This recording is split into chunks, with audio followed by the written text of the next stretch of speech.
Ko may kasamahan ako nakagat lang aso sa tenga, gatuldok lang daw patay. Mamaya mauulo na 20. Hey guys, welcome back to my YouTube channel. Ngayong araw na to is Tuesday, 7:30 AM. Alis na ako, papunta ako ng Valenzuela. Sabaybayan nyo ako sa aking pagbablog ngayon papuntang Valenzuela guys. Kaya si routine, everyday na routine ko sa pagpasok to.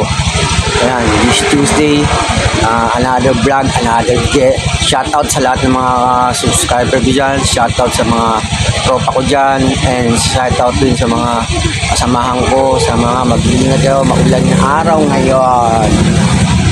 Ayan, kaya tara, samahan nyo ko sa aking pagbablog ngayong araw na to. At ako'y nagpapainit ng motor.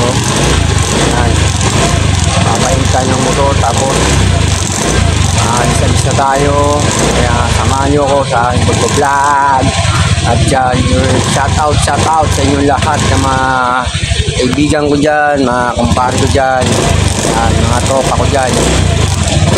Welcome back in the Philippines, Tisoy. Okay guys, sundan nyo ako, maya-maya bayan.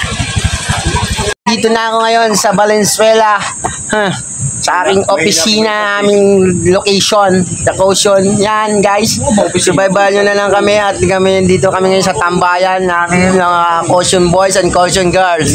Etong ay na yun. Yun guys, yan. Andito na ako ngayon sa Valenzuela sector. Yan. Dito sa aming tambayan habang nag-aantay ng mga tawag ng mga tao sa labas, mga crew. Yan. Kasama ko dito mga airport, power line, airbag, yan. Kaya ito subaybayan yung aming vlog ngayon. Naka. Yan guys. Sinyora ako na maya. Tanga lang, alam mo mga busy puta. Busy, tingnan mo. Nagsusulat sila ng mga ano nito. Oh. Alam mo talaga, mga busy-busyhan lang puta. Oh. Tangan itong isang tong na help na itong bullying to. Minsan nawawala. Oh. Yung guys, nandito ako ngayon. Maulan na, umaga dito. Dito kami sa may tambayan. Ang ulan-ulan yan, no? Makulimlim, presko. Maulan sa Valenzuela, guys. Nako, Diyos ko pa. Ano ba naman ito? Maulan. Dito tayo, mag-vlog na mga routine natin dito sa Valenzuela. Yan. Nag-aantay kami ng tawag sa caution. Tatawagan natin yung mga kasama natin. Let's go! Itong maulan guys, kinakailangan ko tawagan ng aking mga crew para sa safety nila at sa mga maulan kasi kaya kailangan namin tawagan ko yung mga crew ko. Maulan, so pag ganito kasi mas delikado, malakas ang impact sa high tension sa ganitong ulan. Kailangan maka-standby muna sila habang patigas sila ng ulan at hindi nagbibigay ng caution pag maulan. Yun ang namin, hindi nagbibigay ng caution pag maulan talaga. May umihirit ba rito? Bobo kasi ito nagbibigay daw ng caution pag umuulan, susumbong ka sa loob. Kaya yun. Kaya tatawagan natin sila ngayon para malaman natin ang kanilang safety kung ano na nangyari. Para tumigil muna sila habang umuulan. Kaya let's go, tawagan natin sila guys. Kung sa kanya, kung ano na nangyari sa kanila, maulan. Pre, ano sitwasyon dyan? Wala muna tayong caution maulan. Kaya nga muna kayo. Oo. Pagka meron, tsaka na lang kayo, namumutol pa ba kayo?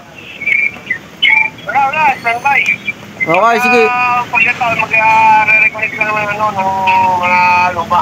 Oo, sige, yun ang utos dito. Muna kayo, tawagan daw kayo, Timur yan, na maulan. Ingat-ingat, malakas ang impact ng kuryente sa atin. Lalo na sa taas. Safety first, safety first. Sige, salamat pare. Boss. Okay, thank you boss. Okay. Uli na si Barcelona para sa kanilang safety. Mahirap na, baka maya anong mangyari, hindi natin sila natawagan. Masisi pa tayo.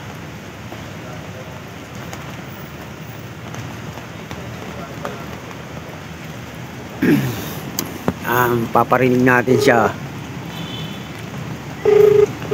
Ayan, nandito natin, tinatawagan natin sila. Ayan. Hello, may team ready dito na huwag muna kayong gagalaw at maulan. Hello? Hello? Sige. Pumunta kami sa opisina. Malapit na naman may location eh. O sige, wag muna daw kayo gagalaw. Malakas ang ulan. Ingat-ingat. Safety first ha. First, ibig sabihin ko, wag kayong gagalaw muna magtrabaho. Maulan. Oo nga, alam ko naman.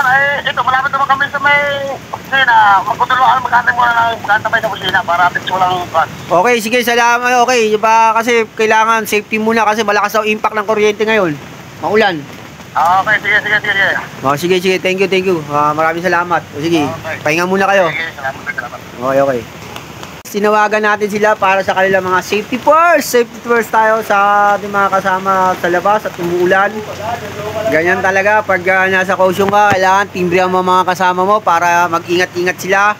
Kaya kailangan natin pangalagaan natin mga kasama para sa kanilang kaligtasan at safety first sa ating mga ginagawang trabaho sa site. At nga maulan pa at nasa taas sila, lagi sila nasa peligro. Kaya ganito, kailangan natin silang gabayan at tulungan bilang nasa radio man tayo, radio room. Kaya sinabihan tayo na wala munang caution, pag-alagaan muna natin ang mga kasama natin sa safety.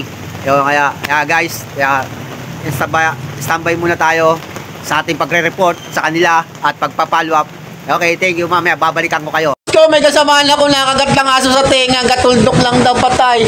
Mamaya mauulo na 24 hours yan. Tagyan natin. Takot na sa tubig, oh. Yako, patay tayo dyan, guys. Takot sa tubig. Yako. Ha? Oh, lalo ka na mauulol yan. Lagpas na eh. Kailan nangyari? Sa araw pa yan. Ako, yari na. Patay na tayo, guys. Mauulol na yung kasama kong babaeng caution. Kaya mo, tumatahol na ako. Wow!